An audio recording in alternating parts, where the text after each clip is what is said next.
Okay, Google, turn on reading lamp.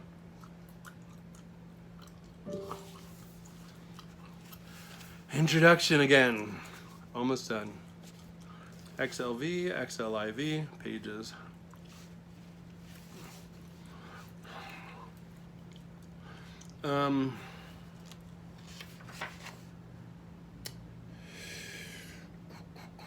One expression of this new ideology of self-creation or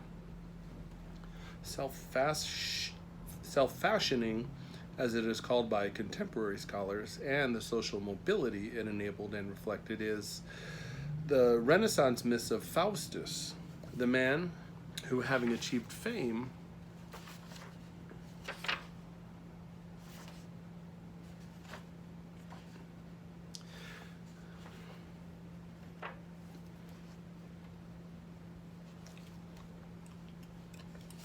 was too far back. The next word was obscurity, which is close to the opposite of fame, if not the exact opposite. Okay, so here we go. Machiavelli too had begun in relative obscurity and had become, if not a great general and the prince of a city, at least the head of the second chancery, the man responsible for creating the Florentine citizen militia and Soderini's confidential advisor.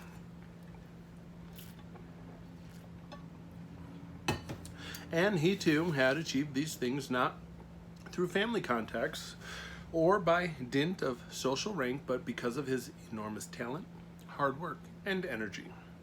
In other words, because of his virtue. Virtue in italics and Italian, probably. But if both Castruccio and Machiavelli were Renaissance success stories, both were also failures. Despite the repeated defeats he inflicted on the Florentines, Castruccio never became the ruler of Tuscany, not because of anything his enemies could do to him, but simply because fortune struck him down on the eve of his greatest triumph. Although this looks simply like bad luck, Castruccio actually blamed himself for not having done better.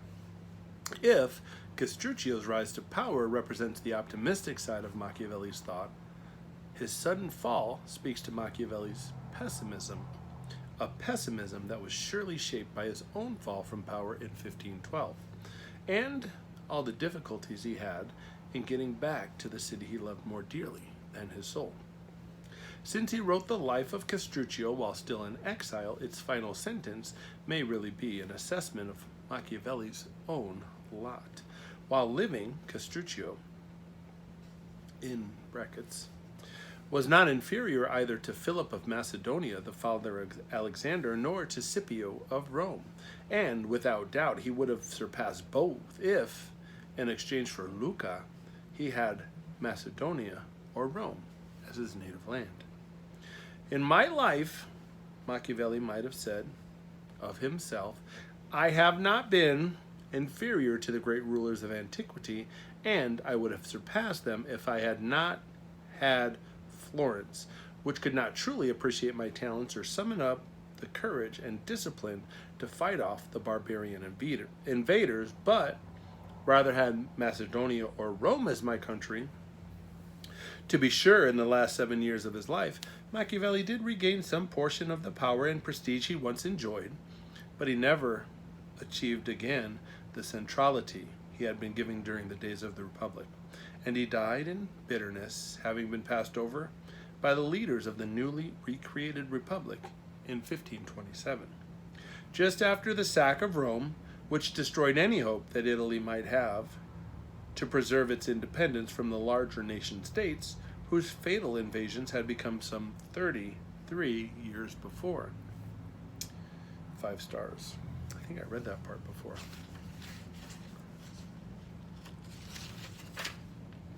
Just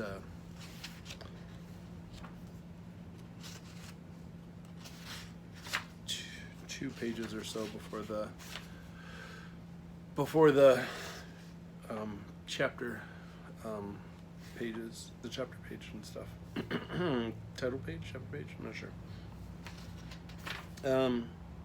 5 stars. Okay. Introduction, XLV. The Prince, this book, or I mean the main book within this book, was not published during Machiavelli's lifetime. It appeared only in 1531 at Rome in an edition together with The Life of Castruccio Castracani.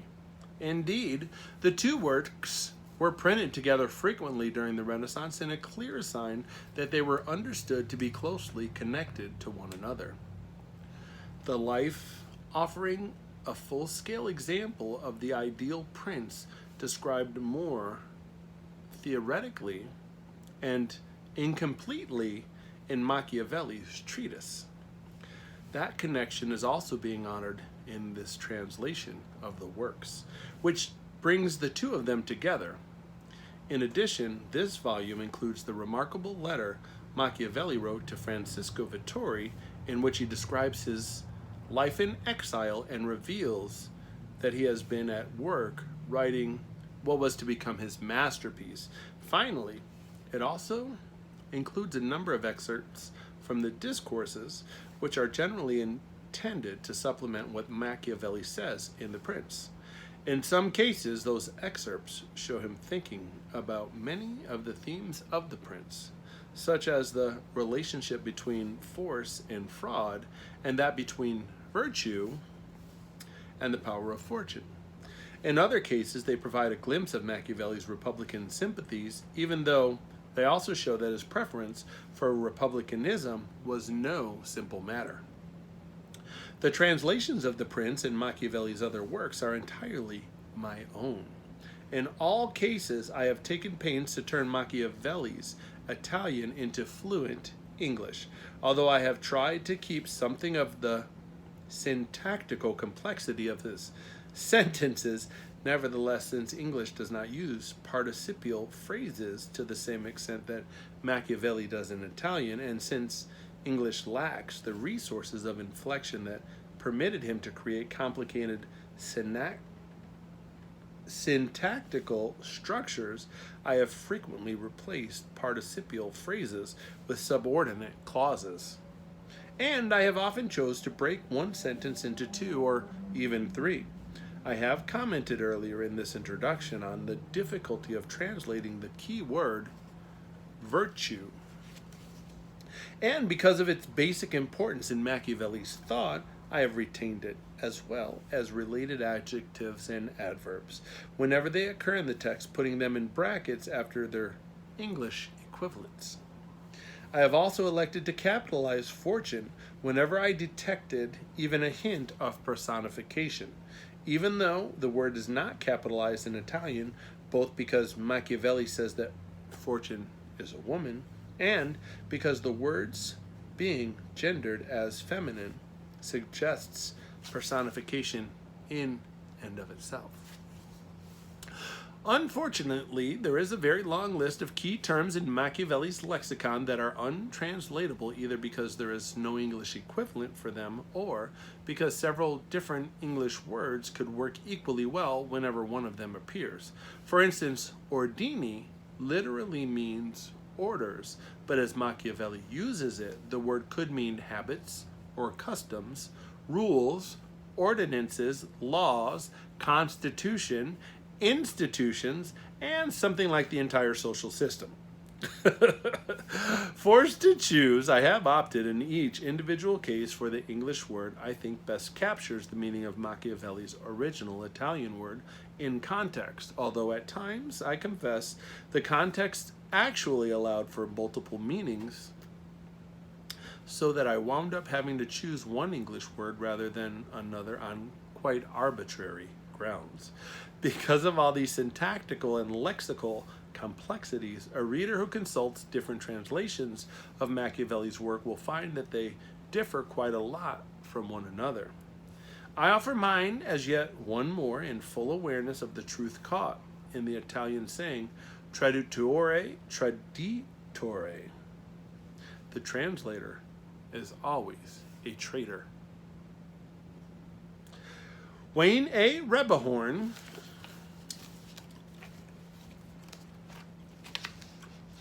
Oh, jacket photo. Wayne A. Rebhorn is the Celanese Centennial Professor of English at the University of Texas at Austin. A graduate of the University of Pennsylvania and Yale University. He has also taught at the Breadloaf School of English, the Université Paul Valéry in Montpellier, and the Université de Paris. And he has won many awards, including a Fulbright and fellowships from the American Council of Learned Societies and the Guggenheim Foundation.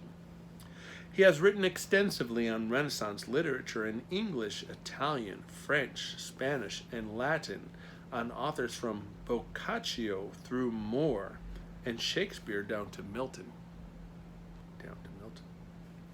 Among his recent books are The Emperor of Men's Minds, Literature and the Renaissance, Discourse of Rhetoric, 1995, and Renaissance Debates on Rhetoric, 2000. Both published by Cornell University Press. His Foxes and Lions, Machiavelli's Confidence Men, Cornell University Press, 1988, won the Howard R. Marraro Prize of the Modern Language Association of America in 1990.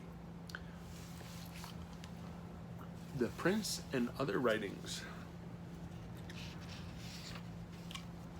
And then there's this prince, that prince, and then this one says, there's a quote from the introduction that we all just read. So I'll probably read it at the end. The Prince, chapter. Dedicatory letter, Niccolo Machiavelli to Lorenzo the Magnificent de' Medici.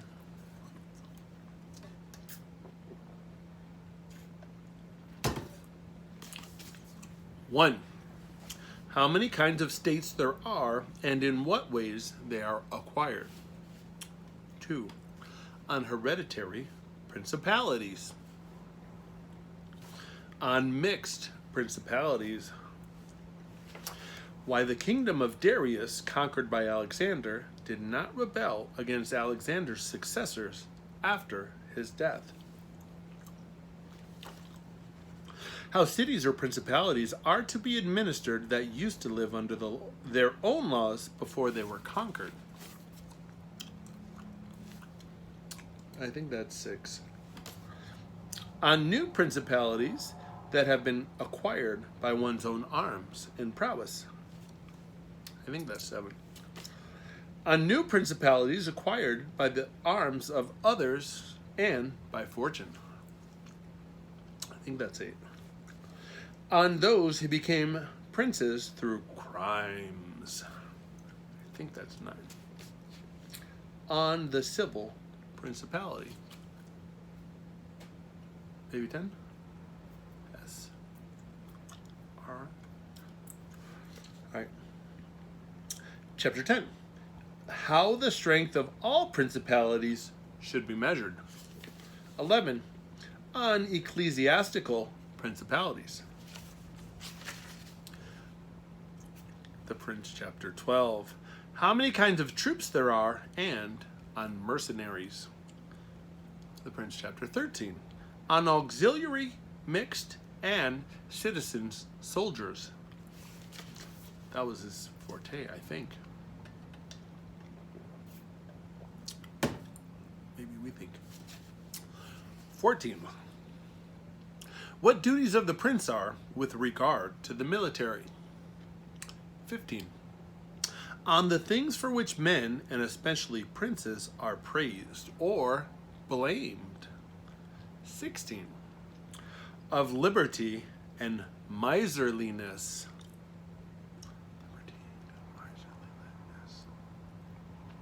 17.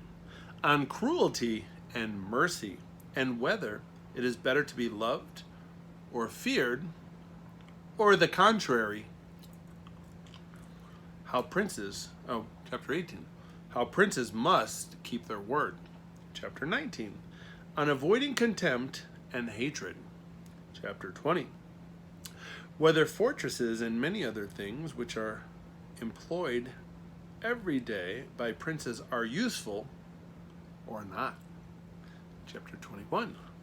How a prince should act to gain prestige. Chapter 22. On those whom princes have as secretaries. Chapter 23. How flatterers are to be avoided. Chapter 24. Why princes of Italy have lost their states. Chapter 25. How much fortune can do in human affairs and how she is to be resisted. Chapter 26. An exhortation to seize Italy and liberate her from the barbarians.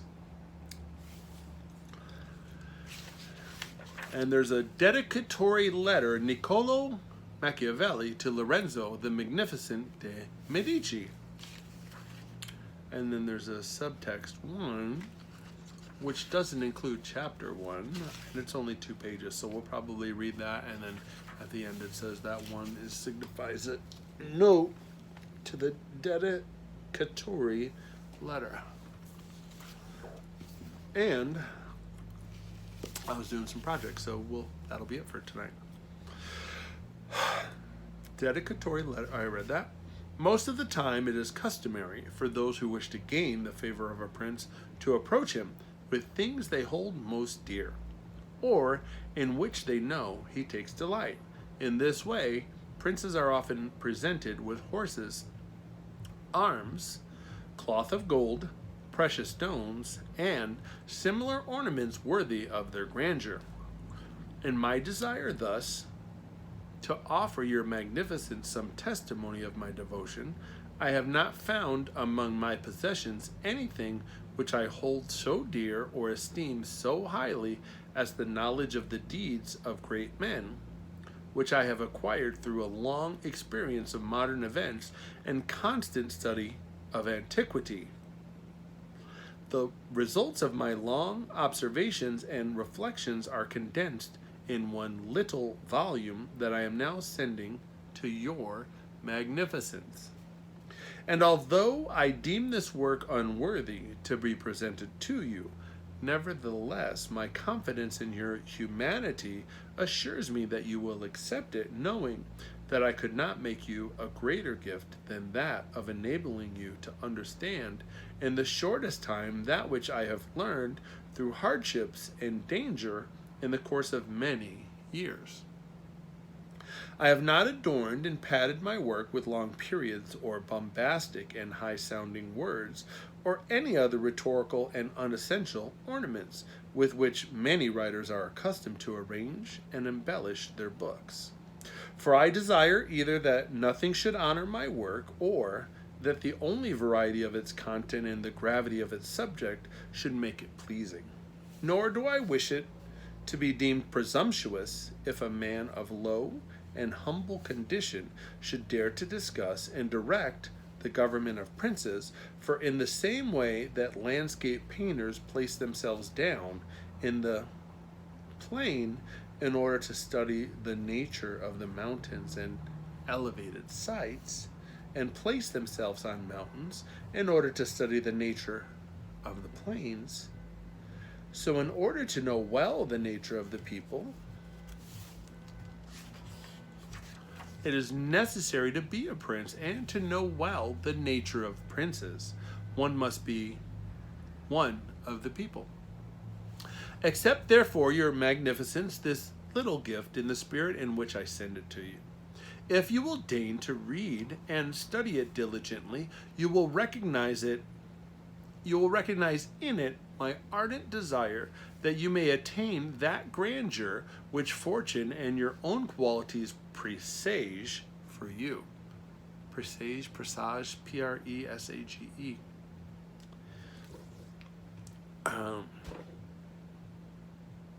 And should your magnificence gaze down from the summit of your eminence toward this lowly place, you will recognize how I undeservedly suffer from the continual malice of fortune. Note to the dedicatory letter. Machiavelli originally dedicated the prince to Giuliano de' Medici, the Duke of Nemours, 1479 through 1516. But when he died, Machiavelli replaced him with Lorenzo de' Medici, the Duke of Urbino, 1492 through 1519. It's only 27 years. The other guy was, 21 plus 16, 37? Okay. Although addressed as the Magnificent, this Lorenzo was actually the grandson of the famous Lorenzo the Magnificent, 1449 through 1492. It is sadly ironic that Machiavelli dedicated this book to members of the very family whose seizure of Florence in 1512 was the source of the personal troubles to which he obliquely refers in the last sentence of the dedication.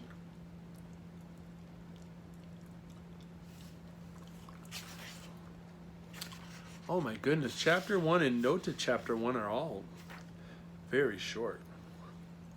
All right, well, let's dig in then. Chapter 1, it's short. Chapter 1, how many kinds of states there are and in what ways they are acquired. All states and dominions that hold or have held sway over men are either republics or principalities. Principalities are either hereditary ones, in which the family of their rulers has been in power for many years, or they are new. The new ones are either entirely new, as was Milan to Francisco Sforza, or they are like new members added on to the hereditary state of the prince who acquires them, as is the kingdom of Naples for the king of Spain. Subtext 1. The dominions thus acquired have either been accustomed to the rule of a prince, or else they are used to being free states, and they are acquired either with the arms of others or with one's own, either by fortune or by prowess, virtue. Note to chapter 1. Francisco Sforza, 1401 to 1466, was a professional soldier who served initially the Visconti family that ruled Milan, and later the Republic that was created when the Visconti line died out in 1447. He made himself the ruler of the city-state in 1450. The Kingdom of Naples, which included southern Italy and Sicily, was captured by King Ferdinand II of Aragon, 1452 through 1516, in 1503. And that's chapter 1. More mañana.